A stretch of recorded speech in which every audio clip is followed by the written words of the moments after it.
حسبنا الله ونعم الوكيل نعم المولى ونعم النصير بسم الله الرحمن الرحيم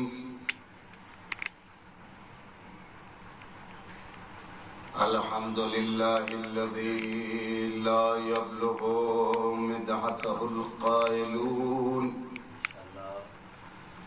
ولا يحصي نعماءه العادون ولا يؤدي حقه المجتهدون الذي ليس لصفته حد محدود ولا نعت موجود ولا أجل ممدود فطر الخلائق بقدرته ونشر الرياح برحمته ووددا بالصخور ميدان أرضه ثم الصلاة والسلام على الدافع جيشات الأباطيل والدامغ صولات الأضاليل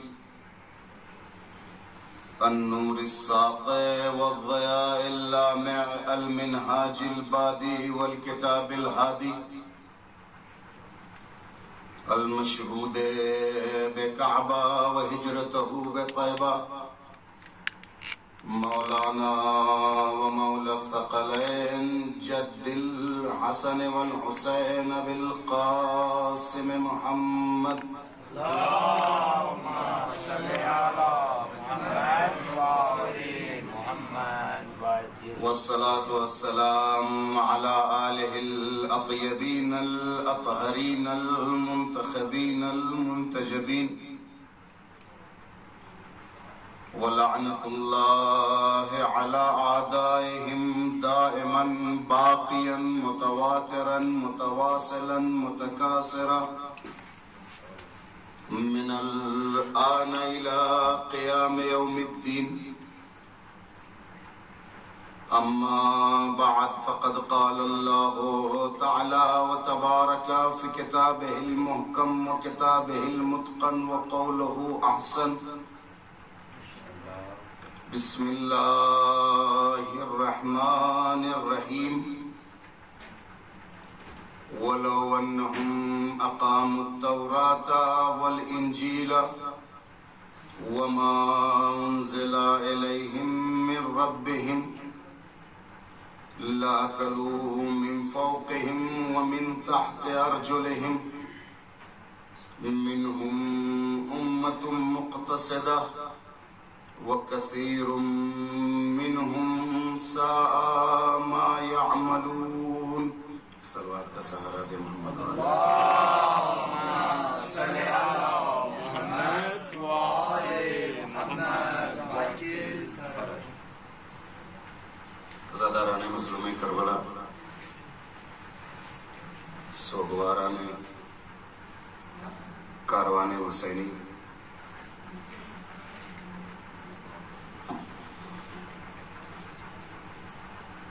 1443 ہجری کا یہ محرم سرزمین قم مقدسہ پر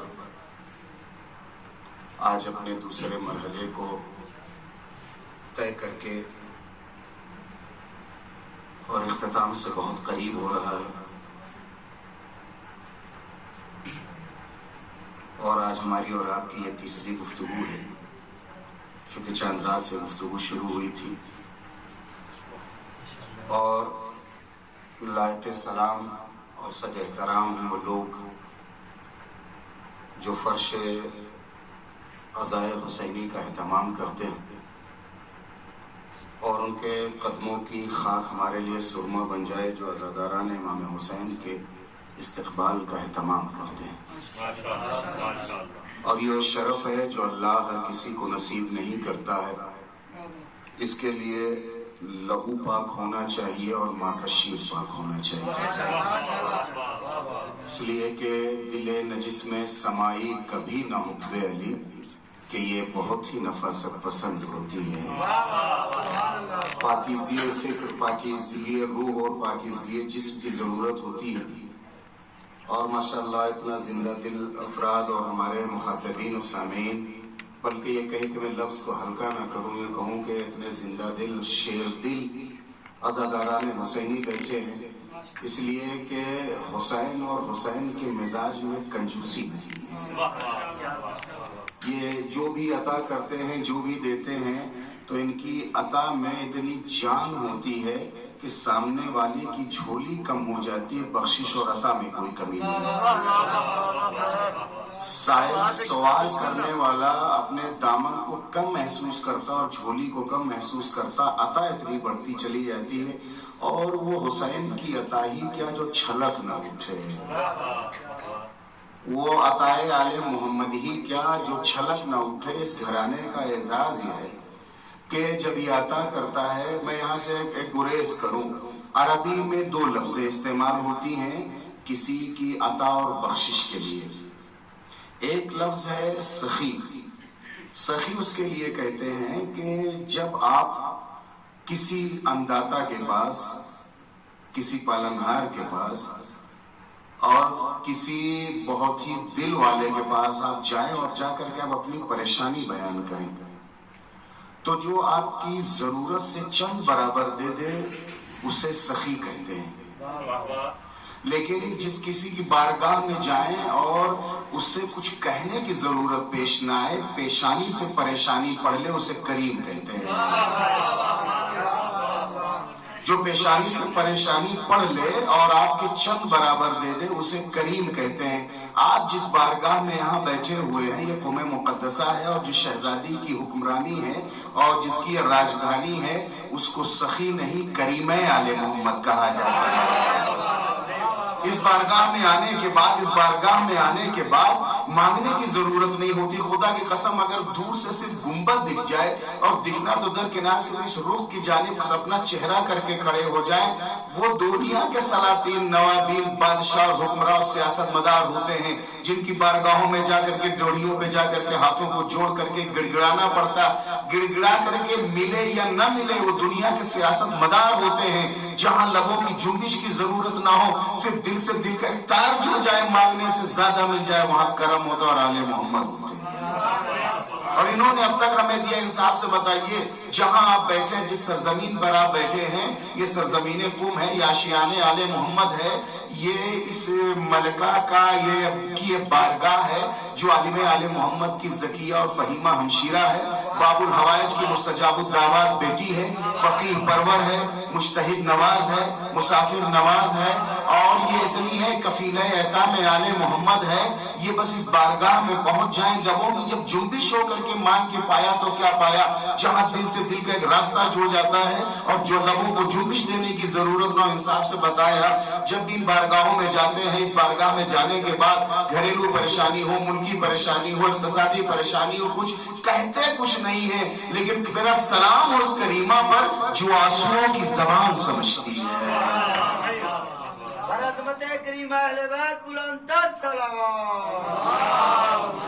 میرا سلام ہو اس کریمہ پر جو آنسوؤں کی زبان سمجھتی ہے. آنسوؤں پہ اتنی قیمت ہے. یہ اگر معرفت کے ساتھ نہیں نکلے تو یہ آنکھوں کا نمکین پانی ہے. جملہ آپ کی خدمت نظر کروں، آپ اتنے جیالے ہیں، جوان ہیں، بہادروں کا ایک مجمع یہاں بیٹھا ہوا، آنکھوں سے اگر معرفت کے بغیر یہ پانی نکلتا ہے تو ایک کھارے پانی کے سوا کچھ نہیں ہے. لیکن اگر یہ معرفت کے ساتھ اگر یہ آنسو نکلتا ہے تو اس سیلاب میں اتنی جان ہوتی ہے کہ ابو سفیان کی الف سے لے کر کے یزید کی یہ تک کہ سارا تخت بہا دیتی ہے.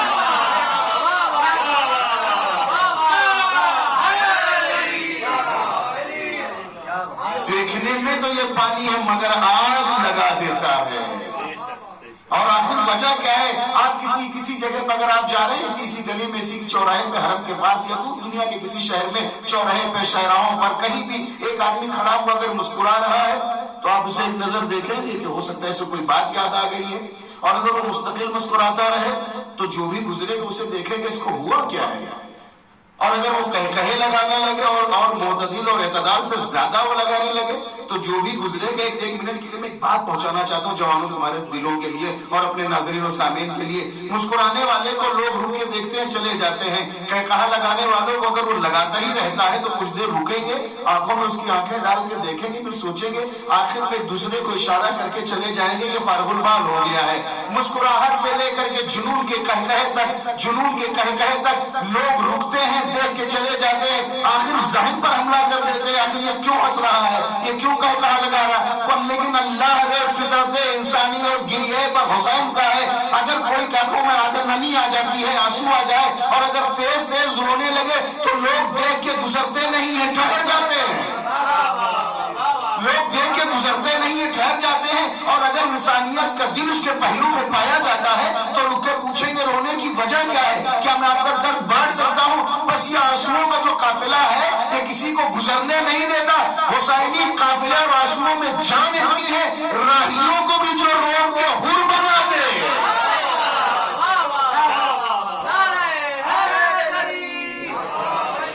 یہ راہی کو بھی روک کر کے حور بنا دیتا ہے, آنسو رکنے پر مجبور کرتا ہے. اور آنسوؤں کے قافلے سے آخر ڈر ان کو کیوں ہے؟ آپ یہ بتائیے, روتے ہم ہیں, سینہ ہمارا ہے, ہاتھ ہمارا ہے, آنسو ہمارے ہیں, چشمہ ہمارا ہے. ان فراتے چشم سے آزاد ہونے والے ان قیدیوں قافلوں کو جو ہم مرتب کرتے ہیں, آخر ایک خیمے میں آگ لگتی کیوں ہے؟ کہیں پانی سے آگ لگتی ہے, کہیں آنسوؤں سے آگ لگتی ہے, لیکن ہاں ہم نے جانا کہ اگر آل محمد کے لیے اگر یہ آنسوؤں کا قافلہ بنتا ہے تو جھوپڑیوں میں آگ ضرور لگ جاتی ہے. میں نے ترجمہ کیا ہے, جھوپڑیوں میں آگ لگ ہی جاتی ہے. صحراؤں میں, جنگلوں میں آگ لگتے ہیں. ہم نے سنا ہے صحرا میں آگ لگتے, نہیں سنا صحرائے کربلا ہو یا صحرائے غدیر, یہاں سے اٹھتے ہیں محبت کے وہ شعلے جو جھوپڑیوں کو جلا دیتے, جسے عربی میں سقیفہ کہتے ہیں. صلوات بھیجے محمد اور آل محمد پر. لہذا ان آنسوؤں کے کارواں کو رکنے نہ دیا جائے. یہ آنسوؤں کے قطرے نہیں ہیں, یہ تسبیح فاطمہ کی ایک لڑی ہے. ان دونوں میں اتنی جان ہے, دیکھنے کا تو ایک قطرہ ہے لیکن سمندر اس کے لیے پیاسا ہوتا ہے. میں نے جملہ میں پھر نظر کروں آپ کے, دیکھنے میں ایک قطرہ ہے لیکن سمندر اس کے لیے پیاسا ہوتا ہے. اے کاش یہ مجھ سے مل جاتا کہ میں بھی کہہ رہا ہوں کہ میں حسین کے قافلے کا ایک فرد ہوں, تاکہ سمندر بھی کہنے لگے کہ میں بھی فرد ہوں. اچھا یہ بتائیے, اس وقت تو بھی ہمارے یہاں جہاں جس شہر میں ہم بیٹھے ہوئے, جو ناظرین سامعین پوری دنیا میں ہمیں دیکھ رہے ہیں, ہمارے اپنے بر صغیر میں, ہمارے ملک اور ہمارے علاقے میں, گاؤں اور شہروں میں بارش کا موسم ہے. بہت ساری جگہوں پہ آپ نیوز میں دیکھ رہے ہیں سیلاب بھی آ گئے. لیکن بارش کی دو کیفیت ہوتی ہے. میں کچھ اور پڑھنا چاہ رہا تھا لیکن گفتگو یہاں سے آگے میں سلسلے کو جاری کروں گا.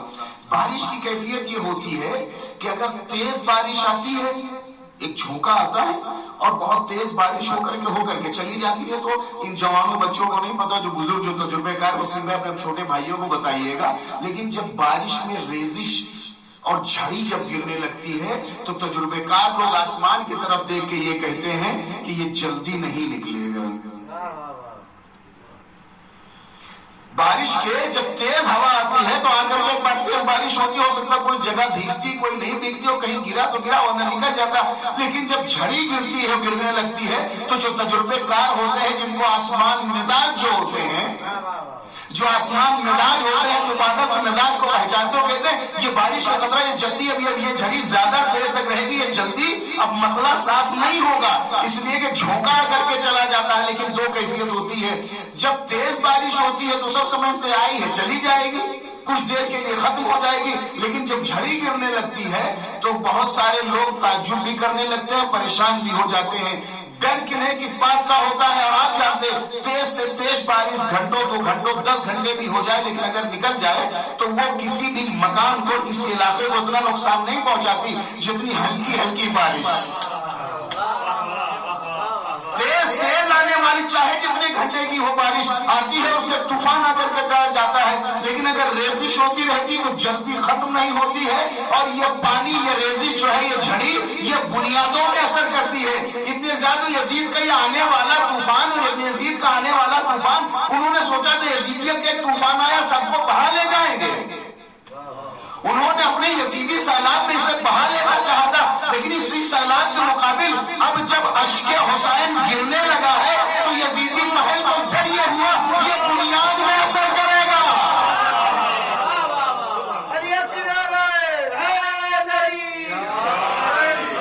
انہیں اس بات کا ڈر ہوا کہ یہ تھمنے والا نہیں ہے. دنیا کے عظیم سے عظیم میں چیلنج کر رہا ہوں، دنیا کے عظیم سے عظیم جو چشمے ہوتے ہیں جنہیں سوتے ہوتے جیسے ہندی میں سوتا اور فارسی اردو میں چشمہ کہا جاتا ہے، اگر وہ پانی نکالتے رہیں ایک وقت آتا ہے کہ پرانا سے پرانا کنواں سوکھ جاتا ہے. ایک وقت ایسا آتا ہے کہ پرانے سے پرانا کنواں سوکھ جاتا ہے. اگر آپ نے بورے لگایا ہے اور ہیلمٹ لگایا وہ بھی وقت آتا ہے چند برس کے بعد سوکھ جاتا ہے. لیکن ایک ایسا ہے یہ چشم جو چشمہ حسین ہے. میں کیسے عرض کروں آپ کی خدمت میں، یہ ایک جو چشمہ حسین ہے صدیاں پوری ہوتی چلی جا رہی ہیں. یہ جیسے صدیاں بڑھتی ہے چشمے کا پانی بڑھتا چلا جا رہا ہے. خدا کی قسم اگر ان تاسوؤں کے قطرات کو اور فرات چشم سے آزاد ہونے والے ان تمام کاروان حسینی کو ایک جائے جمع کیا جائے تو سمندروں کا پانی کم ہو جائے گا، گریہ حسین کا عشق زیادہ ہو جائے گا. میرے عزیزوں، میرے دوستوں، میرے بزرگوں جو دیکھ رہے ہیں سن رہے ہیں جو آپ موجود ہیں، اس کارواں کو تھمنے نہ دیجیے گا، اس کارواں کو رکنے نہ دیجیے گا، پلکوں کو تھمنے نہ دیں، آنکھوں کو روٹنے نہ دیں. وہ آنکھیں روٹ جاتی ہیں غم آل محمد سے جو گنہگار ہوتی ہیں، جن پر امام زمانہ کی خاص نظر ہوتی غم حسین کی صرف وہی آنکھیں روکتی ہیں. ان آنکھوں کو بچائیے گناہوں سے پتھرانے سے، ان مناظر کو دیکھنے سے، اس لیے کہ جن آنکھوں نے گنہگاروں کو دیکھا وہ حسین پر کبھی ہدیہ پیش نہیں کر سکتی ہیں. میں التجا کر رہا ہوں اس رخ سے بھی ذرا سنیں، چونکہ میرے گردن پہ بھی ذمہ داری، ابھی میری آنکھ بند ہو جائے تو میں حسین کربلا کو، خلیل کربلا کو اور وارث کربلا کو کچھ کہہ سکوں. کیا صرف واہ واہ کے لیے پڑھا تھا؟ یہ میرا پیغام بھی پہنچایا تھا. ان آنکھوں کو بچائیے ان مراحل سے، ان مناظر. میں اپنے نفس کو سب سے پہلے کہوں وہ آنکھیں روٹ جاتی ہیں گریہ حسین سے جو آنکھیں گنہگار ہوتی ہیں. اور آپ جانتے ہیں یہ وارث تطہیر ہے، نہ نجس قطرات قبول کرتا ہے آنسوؤں کے، نہ مال حرام قبول کرتا ہے. جب بھی مجلس حسین فرش عذاب اور گریہ پر حسین کے لیے آنسو کا نذرانہ ہو یا مال کا نذرانہ ہو، جب جتنا زیادہ پیش کرتے تو غرور نہ کرے، خلیل کربلا سے شکریہ ادا کرے، مولا آپ نے قبول کر لیا ہے. چاہے آنسوؤں کا نذرانہ ہو یا مال و دولت کا نذرانہ ہو، وقت اور حیات کا نذرانہ ہو، غرور نہ کرے میں نے یہ کیا، میں نے یہ کیا، میں نے یہ کیا. کچھ نہیں کیا ہے. حسین نے جو کیا اس کے مقابل کچھ نہیں کیا ہے. سر سجدے میں رکھ کے روتی آنکھوں سے اپنے آقا کی بارگاہ میں کرے، اے حسین فاطمہ شکر گزار ہے آپ کے کہ آپ نے اس ناچیز کے آنسوؤں کو میرے مال کو قبول کر لیا ہے. اور قبول ہو ہی نہیں سکتے ہیں اس بارگاہ میں جب تک یہ پاک اور پاکیزہ نہ ہو، چاہے آنسو ہو چاہے مال. کوشش کریے ان کو پاکیزہ رکھیں. اور تبرک کا پیش کرنا اس بات کی دلیل ہے پاکیزہ ہوا ہے تو حسین نے اپنی بارگاہ میں قبول کیا ہے. معمولی سی ایک شمع جلی ہو، ایک اگر بتی لگائی گئی ہو، صرف ایک گلاس سادہ پانی میں اگر کربلا شہدائے کربلا، شرکائے کربلا اور سرائے کربلا کے لیے پیش کیا گیا ہے تو یہ شکریہ کا مقام ہے کہ دو جہاں کے مالک تیرے دربار میں کس چیز کی کمی ہے. بس یہ ہے کہ اگر بڑے سے بڑے دربار میں آپ جائیں اور معمولی آپ نذرانہ دے دیں تو نذرانہ دینے والا کو اس بات کا غرور نہ کرے کہ میں نے ان بادشاہ کو نذرانہ دیا ہے. بادشاہ کا شکریہ ادا کرے کہ مالک آپ کے پاس تو سب کچھ تھا مگر چھوٹے سے نذرانے کو آپ نے قبول کیا ہے. میں یہاں سے صرف ایک رخ پیش کروں گا، باقی انشاءاللہ کل آپ کی خدمت میں ہوں گے، چونکہ وقت سے بالکل ہم قریب ہو رہے ہیں اور قبلہ بھی آ چکے ہیں. اب میں تذکرہ یہ کرنا چاہ رہا تھا کہ ترجمے کو کروں، صرف ایک رخ کو پیش کروں گا چونکہ سلسلے وار ابھی 10 دن آپ سے گفتگو کرنا. اے کاش یہ بستی کے لوگ، اے کاش یہ دنیا والے توریت اور انجیل پر ایمان لے آتے اور جو کچھ ہم نے ان پر نازل کیا ہے اس پر ایمان لے آتے. لَأَكَلُوا مِن فَوْقِهِمْ وَمِن تَحْتِ أَرْجُلِهِمْ، تو یہ سروں پر رحمت الہیہ کی ان کی بارش ہوتی اور جب بھی قدموں کو اٹھاتے تو خزانہ منہ کھولے ان کے لیے کھڑا ہوتا. میں صرف یہاں سے گریز ایک پہلو پیش کروں گا تاکہ آپ کی تشریح باقی رہ جائے. پروردگار نے 2 ہی چیزیں پیغمبر پہ نازل کی ہیں. اگر آپ سن رہے ہیں تو آمادہ ہیں سننے کے لیے. پروردگار نے پیغمبر کے لیے 2 ہی چیزیں نازل کی ہیں. ایک نازل کیا ہے قلب پیغمبر پر، ایک نازل کیا ہے قلب پیغمبر پر، اور ایک کو نازل کیا ہے ایک بے جان اپنے گھر میں.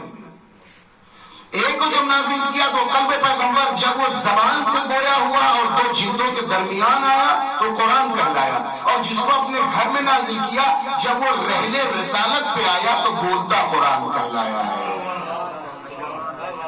جب وہ رحلے رسالت پہ آیا ہے تو بولتا قرآن کہلایا ہے۔ کس چیز کو؟ جو ہم نے نازل کیا ہے، توریت کو، انجیل کو، اور جو کچھ ہم نے ان پر نازل کیا ہے، کاش اس پر ایمان لے آتے تو اس کا فائدہ یہ ہوتا کہ آسمان سے برکات الہیہ کو نزول ہوتا، اگر زمین سے قدموں کو اٹھاتے تو یہاں سے خزانے جنم لیتے۔ آخر کیا چیز نازل ہوئی ہے؟ اسی نازل ہونے کے 66 نمبر آئے تھے سورہ مائدہ کی، اسی کے فوراً بعد کے اگر آئے تو سورہ مائدہ کو پڑھیے گا تو قرآن نے یہی کہا ہے، الیوم اکملت لکم دینکم واتممت علیکم نعمتی۔ جو ہم نے ان پر نازل کیا ہے، جو ہم نے ان پر نازل کیا، اگر مان لیتے ایک نازل ہونے والی صرف کیفیت بیان کروں گا، باقی آپ سے وعدہ کرتا ہوں کل کے لیے نازل ہونے کے لیے کیا چیز نازل ہوا، وہ جو کل تک ایک دار تھا، عربی میں دار اس کو کہتے ہیں جس میں کبھی کوئی رہا نہ ہو، اور بیت اس کو کہتے ہیں جس میں کسی نے کوئی ایک رات گزار لی ہو۔ سونی حویلیوں کو عربی میں دار کہتے ہیں، اور جس میں کوئی مکین آ کر کے بیٹھ جائے اسے بیت کہتے ہیں۔ جناب ابراہیم سے بنا ہوا امیر کائنات کے قدموں کی آمد تک کے لیے یہ دار تھا۔ حضرت ابراہیم و اسماعیل کی تعمیر سے لے کر کے امیر کائنات کے قدموں کی آمد تک یہ دار تھا، یہ دار تھا۔ سلام کرے کعبہ جس کی ویرانی اور سنسانی کو علی نے آ کر کے بدل دیا، جس کی ویرانی اور سنسانی کو آ کر کے بدل دیا، اور آپ اس سے بہتر جانتے ہیں کہ ان حالات میں آپ کیفیات میں اپنے چھوٹے بچوں کے لیے بزرگ ہمارے اس بات میں حد ادب چاہے ادب منبر بھی ہمارے لیے رہے اور اپنے جد کا تذکرہ ہے تمام نسبتی حدود میں گفتگو کریں۔ کیفیت یہ ہوتی ہے کہ کیفیت میں تو سائے سے عورت کو بچایا جاتا ہے، ڈرایا جاتا ہے، گھر کی بڑی اور بوڑھے بزرگ ہوتی اٹھنے بیٹھنے پہ بھی نظر رکھتی ہیں، آرام سے بیٹھو، آرام سے جاؤ، خیال نہ ہو، خود کو خیال رکھو۔ لیکن ہم نے دیکھا ایسا وہ ذمہ دار جو نبوت کا پالنہار ہے، جو خاتم النبیین کا سرپرست ہے، جس کو اپنی آغوش میں پال کر کے اس کو نبوت کا سرتاج بنا دیا ہے، اس کی ملکہ، اس کی شریک حیات گھر سے نکلی ہے، گلیوں کوچے سے ہوتے ہوئے آ گئے اس دار کے پاس جسے بیت میں تبدیل کرنا ہے۔ کوئی جھوٹی تاریخ بتا دے کہ شیخ فتح اور ابو طالب نے کسی ایک سے بھی پوچھا ہو کہ میری اہلیہ کو دیکھا ہے؟ کسی ایک سے بھی اگر پوچھا ہو، کوئی جھوٹوں سے بھی یہ جھوٹ نہ بولا گیا تو صرف جانے ہی والی نہیں بلکہ جس نے بھیجا ہے وہ جانتا ہے کہ کہاں بھیجا ہے۔ اور آئی اور آنے کے بعد ایک طواف کیا، طواف کرنے کے بعد تاریخ میں لکھا کہ خلاف کعبہ کو پکڑ کے کہا الہی انی آمنت بک وبکتابی وبرسولی، الہی بحق ھذا الجلیل، تجھ پر ایمان، تیرے کتابوں پر ایمان، تیرے رسولوں پر ایمان۔ آخر یہ کون سے کافر کی بیوی ہے؟ میں کیسے عرض کروں، یہ کون سے کافر کی بیوی ہے جو کعبے کے پاس آئی ہے، کعبے کے پردے کو پکڑ کر کے تجھ پر ایمان، تیرے کتابوں پر ایمان، تیرے رسولوں پر ایمان، اور اے میرے پروردگار تجھے واسطہ ہے اس مولود کا کہ جو میرے شکم میں ہے، میں جانب نہیں جانا چاہتا ہوں۔ ہاں تاریخ نے لکھا ہے اور یہ مسلم تاریخ ہے کہ ہمیشہ ایک خاص وقت پہ کعبے کا دروازہ کھلتا تھا ورنہ قفل ہی قفل رہتا تھا۔ اور آئی ہے شہزادی، اس کا طواف کرنے کے بعد خلاف کعبہ کو پکڑنے کے بعد میں صرف اردو کا ایک لفظ استعمال کروں گا، اگر آپ نے برداشت کر لیا تو آپ جانیں، خلاف کعبہ کو پکڑنے سے پہلے طواف کرنے کے بعد پکڑ کر کے کعبے کو مخاطب کر کے اللہ سے کہا پروردگار بلا تو لیا ہے حیدر؟ نہیں، خلاف کعبہ کو پکڑ کے ایک بار پروردگار سے مخاطب ہو کے کہا بلا تو لیا ہے حیدر؟ ادھر کہا حیدر، ادھر ہو گیا در۔ جانے کے بعد اب یہ ہوا کہ دیوارے کعبہ نے مسکرا کر کے استقبال کیا۔ اے میرے عزیزو، حیدری مزاج یہ ہے کہ جہاں کہیں جائے کعبہ بھی مسکرا دیتا ہے، اور علی کی آمد کے لیے شکستگی کی ضرورت ہے۔ شکستگی ہوئی اور شکستگی کے بعد شہزادی اندر گئی ہے، پھر کعبہ مل گیا ہے، پھر کعبہ مل گیا، بس سمیٹ رہا ہوں بات کو، پھر کعبہ ملا ہے، 3 دن تک وہاں قیام کیا ہے۔ اس کے بعد جب شہزادی آئی ہے، رحلے رسالت نے استقبال کیا ہے، میں سمیٹ رہا ہوں، رحلے رسالت نے استقبال کیا۔ پھر میں کہوں گا کوئی جھوٹی تاریخ بتا دے کہ شیخ بطح نے کسی سے جا کر کے پوچھا ہو یا کعبے کے پاس حیران آ کر کے پوچھا ہو، جس کو وحی کے ذریعے بتایا تھا اس سے بھی رابطہ تھا کہ جانے والی شہزادی اور بیوی کہاں جا رہی ہے، اور ادھر آئے کیسے رحلے رسالت کے بعد اگر جانے میں حادثات ایکسیڈنٹل اور اتفاق ہو سکتا ہے تو حادثے بار بار نہیں ہوتے، معجزے بار بار ہوتے ہیں۔ حادثے بار بار نہیں ہوتے، معجزے بار بار ہوتے ہیں۔ جس نے آتے وقت استقبال کیا تو مسکرا کے پھر اس نے رخصت کیا، ادھر رحلے رسالت تیار ہے، جیسے ہی ہاتھ پر آئے، بس ایک جملہ ہی اردو ہے بڑی رعایت کے ساتھ، چونکہ میرا اپنا لب و لہجہ ہے گفتگو کرنے کا، 3 دن آنکھیں نہیں کھولی ہیں، معصوم ہیں، صاحب عصمت ہیں، سید الاوصیاء ہیں، اور انہیں سب کچھ علم ہے کہ میں کون ہوں اور کیا ہوں۔ وہ تو تاریخ جب جنم لے گی تو واقعہ جنم لے گی، علی کو پتا ہے کہ میں بدر کا غازی ہوں، احد کا فاتح ہوں، غلام کا خاتم ہوں، ہر تمام جنگوں کو اپنی نظر میں رکھتے ہیں، مجھ سے بڑا بہادر کون اردو استعمال کروں آپ کے لیے۔ جیسے ہی رحلے رسالت پہ آئے علی کی آنکھ کھل گئی۔ کاش ہے کاش ہے کاش آپ اسے برداشت کر لیتے۔ جیسے ہی رحلے رسالت پہ آئے ہیں علی کی آنکھ کھل گئی ہے۔ علی کی کمال اور سلام ہو علی پر کہ آنکھ کھولتا ہے تو نبوت کو دیکھتا ہے، اور آنکھ کھولنے کے بعد اب بولا ہے۔ یا رسول اللہ کیا سناؤں آپ کو؟ ہمارے وہاں اگر کسی بستی میں ہو جائے، میرا اپنا جس ملک سے میرا تعلق ہے، اگر اس ٹائپ کا بچہ سے مگر ہلکے سے بھی بول دے لوگ فوراً بھگوان مان لیتے ہیں۔ میں اس سے زیادہ اور کچھ نہیں کہہ سکتا ہوں۔ اگر اس طرح سے آنے والا بچہ اگر بول دے تو بستی کا ملک اس سے بھگوان مان لیتا۔ جو چوہوں اور بلیوں کو بھگوان مانتے ہو، تو یہ تو ایک بولا ہے، یہ تو بولا بھگوان۔ کیا سناؤں آپ کو؟ تورات سنایا، زبور سنایا، انجیل سنایا، تینوں کتابوں کو پڑھ کر رسول تائید کرتے چلے جاتے ہیں، صاحب کتاب سے اچھا، صاحب کتاب سے اچھا، صاحب جیسا نہیں اچھا۔ اور اس کے بعد قرآن سورہ مومنون کی 18 آیتوں کو مسلسل سنایا، بس میں نے سمیٹ لیا۔ سورہ مومنون کی 18 آیتوں کو مسلسل سنایا، تیسرا دن ہے، ابھی 10 سال کے ہوں گے تو پیغمبر اعلان رسالت کریں گے، قرآن نازل ہونا شروع ہوگا۔ سورہ مومنون جو مدنی سورہ ہے، جب اس کی نوبت آئے گی تب یہ ہوگا۔ ایسے تو نہ سنیں، 10 سال کے ہوں گے علی، تب ابھی اعلان رسالت جب ہوگا، قرآن نازل ہونا شروع ہوگا۔ سورہ مومنین کی جب نوبت آئے گی اور جب اس کی جب آیتیں نازل ہو جائیں گی، تب قلب پیغمبر زبان رسالت زیادہ ہونے کے بعد تب یہ قرآن کہلائے گا۔ ہاتھ جوڑ کے ہوگا یہ جد اعلیٰ کیا کر رہے ہیں؟ نبوت کے اسرار فاش کر رہے ہیں۔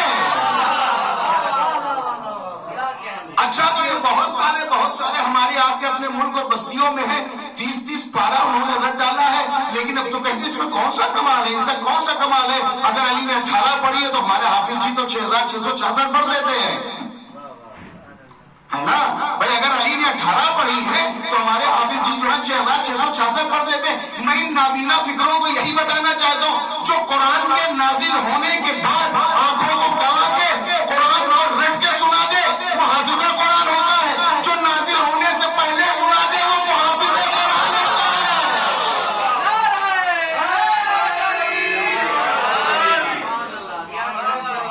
بس ضرورت ہے ایسے کی وما انزل الیہم، اور جو ہم نے ان پہ نازل کیا ہے، کاش اس پر ایمان لے آتے تو آسمان سے برکات الہیہ کو نزول ہوتا، اور اگر قدموں کو اٹھاتے تو خزانے کو کھول دیتے۔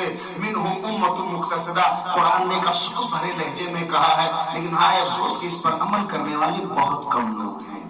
وکثیر منہم ساء ما یعملون، اکثریت ان لوگوں کی، میں پھر اکثر ایک جملہ اردو کا استعمال کرتا ہوں، اجتماع ان لوگوں کا ہو گیا۔ پتہ نہیں اس لفظ سے آپ کتنا آشنا ہے۔ اجتماع ان لوگوں کا ہو گیا جو بدعمالیوں کے شکار ہو گئے ہیں۔ کارواں عشق حسین کو رکنے نہ دیجیے گا، اس کارواں کو بڑھاتے رہیے گا، اس لیے کہ اس کارواں کی ابتدا کا نام عباس جری ہے، اور اس کارواں کے آخری لفظ کے محافظ کا نام حسین ہے۔ مقدمہ عباس ہے اور اس کا تتمہ اور آخری نتیجہ حسین ہے۔ اس قافلے کو رکنے نہ دیجیے گا، اس لیے کہ یہ قافلہ ایک وقت میں ایک شہر سے ایسی جگہ سے نکلا تھا کہ جہاں کے لیے تاریخ نے یہ لکھا ہے اپنوں اور پرایوں میں کہ کوئی پرایا اور پردیسی بھی آ جاتا تھا اور پوچھتا ہوا بنی ہاشم کے محلے تک جب آ کر کے در رسول و علی اور حسین سے پہنچتا تھا تو نہ وہ بھوکا ہوا واپس ہوتا تھا، اپنا بھی لباس واپس ہوتا تھا۔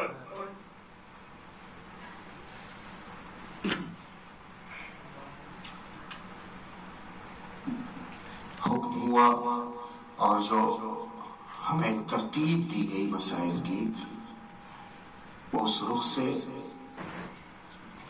آج کی تاریخ 2 محرم ہے نا،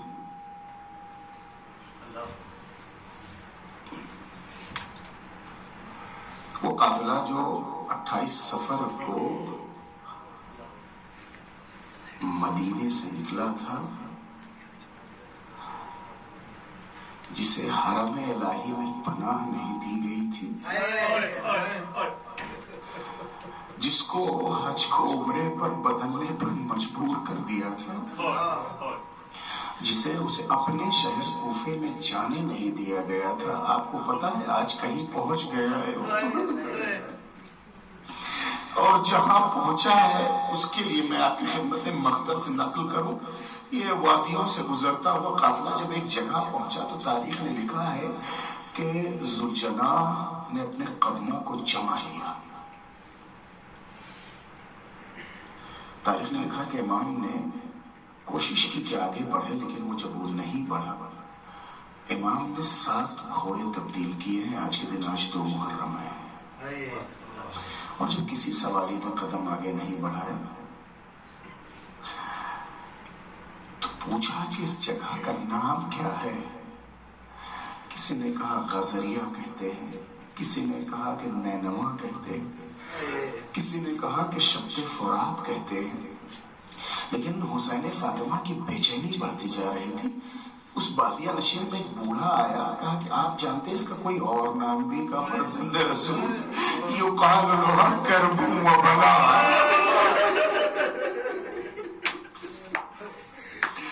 فرزند رسول سے کرب و بلا بھی کہتے ہیں۔ تاریخ نے لکھا کہ امام نے بلند آواز میں کہا کہ بس ناپوں کو بیٹھا دو، سواریوں کو یہاں روک دو، خدا کی قسم ہمارے قافلے کے لٹنے کی جگہ یہی ہے، ہمارے قبروں کے نشان بننے کی جگہ یہی ہے، ہمارے خون بہنے کی جگہ یہی ہے۔ تاریخ نے لکھا ہے کہ سواریوں کو روک دیا۔ اب اگر آپ برداشت کر دیتے، سادہ سے میں معافی چاہتا ہوں، اصول یہی ہے نا کہ جب بھی کوئی قافلہ کہیں روکا جاتا تو خیمے لگائے جاتے، خیمے لگائے جاتے ہیں۔ صاحب رحمت نے محیج الاحزان اور مظہر العلوم سے کئی حوالوں سے اس واقعے کو لکھا ہے۔ سرزمین کربلا پر جو سب سے پہلا خیمہ لگا ہے وہ علی کی بیٹی زینب کبریٰ کا۔ اتنا رو کہ زینب کا دل جو ہے وہ مرہم بن جائے، ایسا گریہ کرو کہ فاطمہ معصومہ کو تمہارے لیے دعا کرے کہ تم سلامت رہو، میری پھوپھی میں گریہ کر رہے ہو تو۔ پہلا خیمہ زینب کبریٰ کا لگایا گیا، اور یہ افسانہ اور تاریخی حقیقت اور مقتل یہ تاریخ نے لکھا ہے کہ امام نے خیمہ اتنا بلند لگوایا تھا، برداشت کریں گے آپ، خیمہ شہزادی کا اتنا بلند لگایا تھا کہ بی بی عماری سمیت خیمے میں آئی ہے۔ اللہ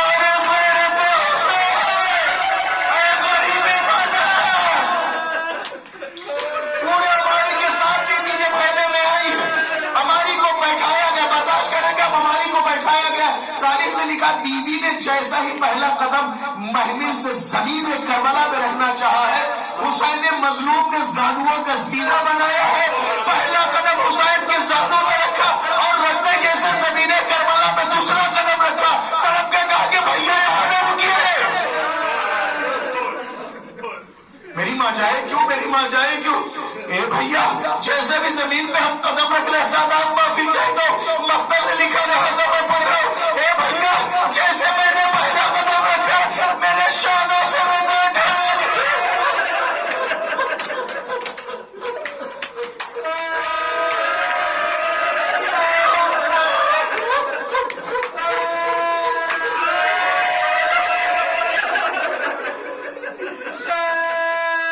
بھیا میرے شانوں سے ردا ڈھال گئی ہے، مجھے بدشگونی لگتی ہے،